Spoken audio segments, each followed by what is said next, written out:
Sağ ol. Acam, çörək yeyə bilmirəm, çox qurudur.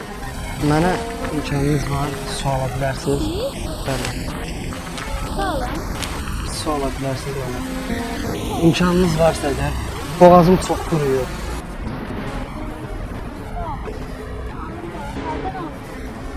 Bilmirəm, buralarda market harda?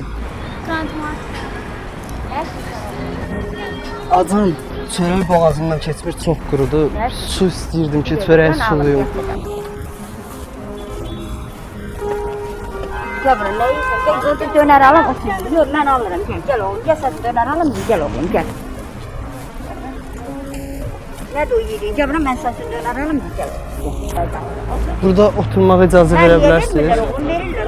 Otur, verirler, otur, ben balam, otur.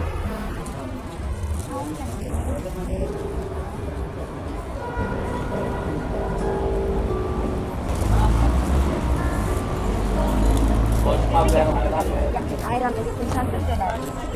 Allah razı Sen bir olsun. limonat al. Atam adam uşaq vaxtı rəhmətli idi. Küçələrdə qalır.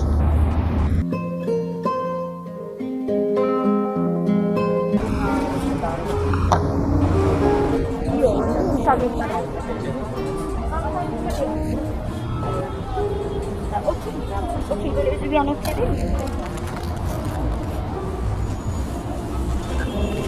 Sen nerede kalırsın, nerede kalırsın?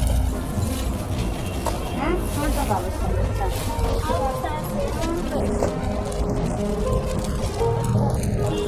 Təşəkkür edirəm, çox sağ ol.